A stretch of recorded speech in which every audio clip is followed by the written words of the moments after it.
अस्सलाम वालेकुम नाजरीन, प्रोग्राम बातचीत के साथ मैं हूं आपका मेज़बान असदुल्ला। आज मेरे साथ एक ऐसी शख्सियत मौजूद हैं जिन्होंने ना सिर्फ सफ़र उकाड़ा से कैना तक का पैदल सफ़र किया, बल्कि उकाड़ा से मक्का मुकरमा यानी कि पैदल हज का सफ़र उकाड़ा से मक्का की तरफ किया। तो आइए उस्मान भाई से हम इन्हीं की ज़बानी ही इन्हीं की कहानी सुनते हैं। जी अस्सलाम वालेकुम उस्मान। वालेकुम अस्सलाम। उस्मान भाई कैसे हैं? अल्लाह का शुक्र, मैं ठीक हूँ, आप सुनाएं।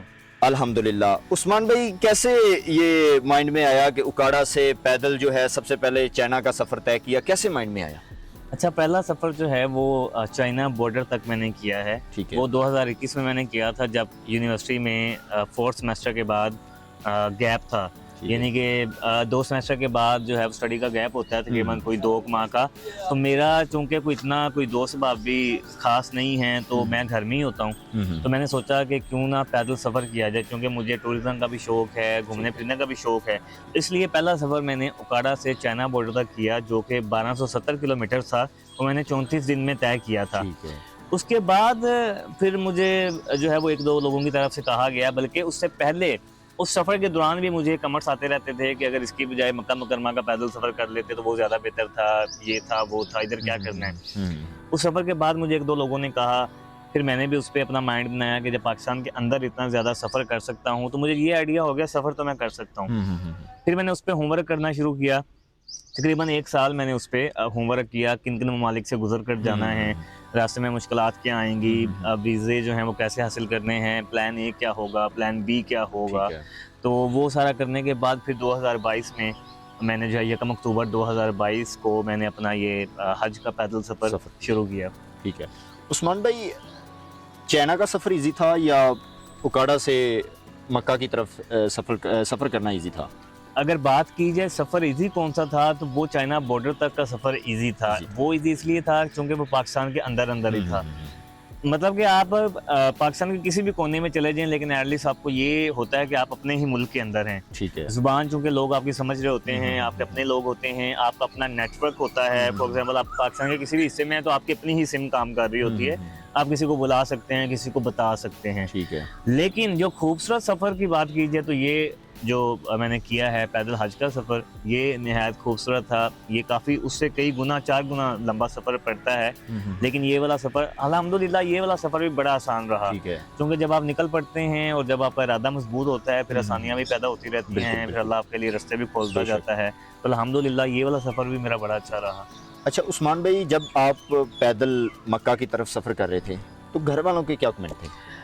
घर वालों ने जब पहले सफ़र की बात करूँ, तो पहले सफ़र का जब मैंने घर वालों को बताया, तो वो मज़ाक समझ रहे थे। हाँ। एक्चुअल में होता ये है कि जब हम घर वालों को किस तरह की बात बताते हैं, हुँ। तो जब हम मज़ाक बताते हैं तो वो सच समझ रहे होते हैं, सच बताते हैं तो मज़ाक समझ रहे होते हैं। बिल्कुल अब ऐसे मैं या आप घर वालों को कहेंगे कि मैंने यहाँ से चाइना बॉर्डर पैदल जाना है, जाना है। वो तो मज़ाक ही समझेंगे। बिल्कुल। लेकिन जब मैंने उन्हें 4-5 दफ़ा कहा, तो मेरी माँ जी को पता चला कि नहीं, ये सीरियस हुआ हुआ है। हुँ। तब उन्होंने मुझे थोड़ा समझाया, लेकिन बहरहाल चूँकि घर वाले शुरू से सपोर्टिव हैं, उसके बाद फिर उन्होंने इजाज़त दे दी। मैंने पहला सफ़र किया, दूसरे के बाद फिर मुझे वालिद साहब ने कहा कि भाई यार चले जाओ, चूँकि वो पहला सफ़र तो पाकिस्तान के अंदर ही था, इसमें बिल्कुल, ज़ाहिर-सी बात है कुछ बिल्कुल, ममालिक क्रॉस करके जाना है, बिल्कुल, तो माँ-बाप को परेशानी तो होती है ना। बिल्कुल, बिल्कुल। हम फॉर एग्ज़ाम्पल अगर यूनिवर्सिटी भी आते हैं, तो ज़ाहिर-सी बात है माँ-बाप को पीछे से होता है कि यार बच्चा घर जो है वो सलामती के साथ आ बिल्कुल, जाए। बिल्कुल, बिल्कुल। लेकिन अल्हम्दुलिल्लाह घर वाले बड़े सपोर्टिव हैं, उन्होंने अल्लाह का नाम लेकर मुझे इजाज़त दी।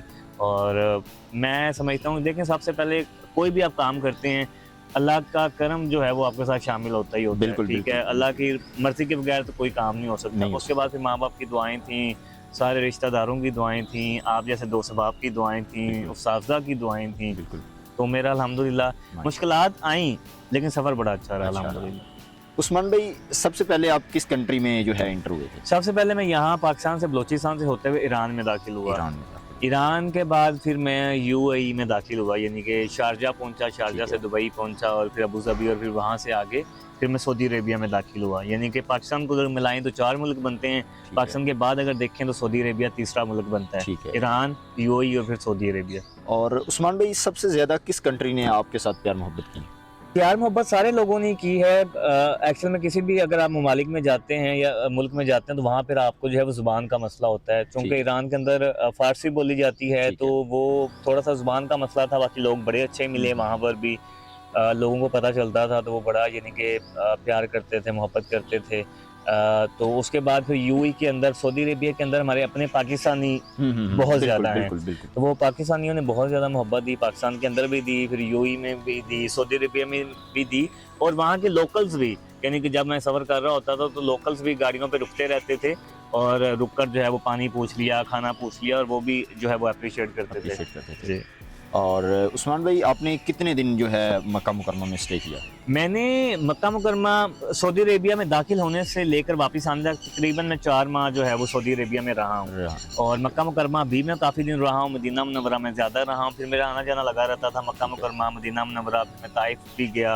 तो इस तरह से आना जाना लगा रहता था, यानी कि मुसलसल कुछ दिन एक जगह रुकता था, फिर उधर चला जाता था, फिर वापस आ गया, ठीक इस है। तरह से लगा रहता था। और उस्मान भाई, अब है माइंड में बात आई कि अब मैंने किसी और कंट्री का सफ़र तय करना है? नहीं, पैदल तो अब किसी जगह का भी जो सफ़र है वो तय नहीं हो सकता है, चूँकि एक तो पैदल चलने के लिए आपको टाइम बड़ा दरकार होता है, दूसरा हमें ज़रा वीज़ों के बहुत ज़्यादा मसाइल है। मसाइल होते हैं। तो इसलिए इंशाल्लाह अगर कहीं का भी सफ़र हुआ तो वो बाय एयर ही होगा आपका।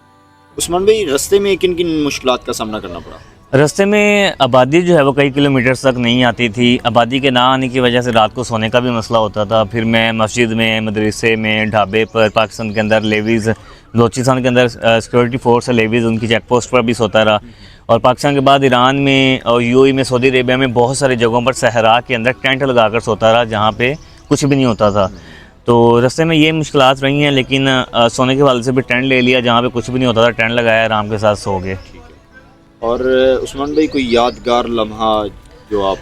रास्ते में बड़े यादगार लम्हे रहे हैं, लेकिन मेरे लिए सबसे ज़्यादा यादगार लम्हा तो मक्का मुकरमा पहुंचना है। वहाँ पहुंच के मुझे भी यकीन नहीं हो रहा था एक बार कि मैं पैदल जो है वो यहाँ पर पहुंच आया हूँ, क्योंकि बड़ा लंबा सफ़र था। 5400 किलोमीटर्स का सफ़र जो है वो मैंने 6 माह और 13 दिन के अंदर तय किया।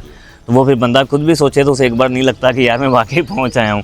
तो मेरे लिए बड़ा यादगार लम्हा था। उसके अलावा भी रास्ते में लोगों ने जितना प्यार दिया वो सारे यादगार लम्हे हैं। ठीक है, अभी भी मैं सोचता हूँ या मेरे सामने मेरी कोई पिक्चर्स आती हैं तो वो सारे यादगार लम्हे हैं, जिस टाइम का पता भी नहीं चला, यानी कि इतना अच्छा टाइम था। मैंने टेंट के अंदर रातें गुजारी, मदरसे में, मस्जिद में, कहाँ कहाँ रातें गुजारी, तो वो सारे यादगार लम्हे थे। अल्लाह का बड़ा करम रहा, पूरा सफ़र ही जो है मेरे लिए यादगार है।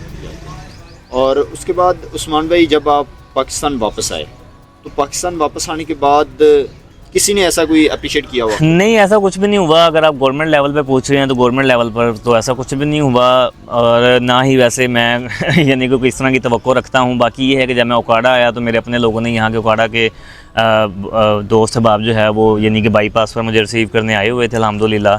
तो सबसे ज़्यादा जो मोहब्बत होती है वो तो आपके माँ बाप की, आपकी फ़ैमिली की, और उसके बाद आपके दोस्त अहबाब की होती है। तो उनकी मोहब्बत जो है वो मेरे साथ अल्हम्दुलिल्लाह रही है, तो लोगों ने बड़ा प्यार दिया है। और उस्मान भाई, मैं असल में जो बात करना चाह रहा था कि देखें, जो पहले लोग थे, किसी ने आज पहाड़ जो है उसकी चोटी पे पहुंच गया है। कुछ लोग थे कि उन्होंने साइकिल पे बहुत ज़्यादा लंबा सफ़र तय किया, तो उनको इनाम से जो है गवर्नमेंट अप्रिशिएट करती। आपके ख्याल में वैसे करना चाहिए था या नहीं? एक्चुअल में होता ये है कि हमारे यहाँ चूँकि सोशल मीडिया का दौर है, तो मसला ये है कि जो बस सोशल मीडिया पर हिट हो गया या जो सोशल मीडिया पर वायरल हो गया तो उसको गवर्नमेंट बुला लेती है। मैं समझता हूँ कि बात का शायद गवर्नमेंट को उसको बुलाना भी एक तरह से मे भी कि मजबूरी बन जाती होगी, क्योंकि बंदा बहुत ज़्यादा वायरल हो जाता है, फिर लोग कह रहे होते हैं कि इसको गवर्नमेंट ने नहीं बुलाया या गवर्नमेंट ने इसको अप्रिशिएट नहीं किया।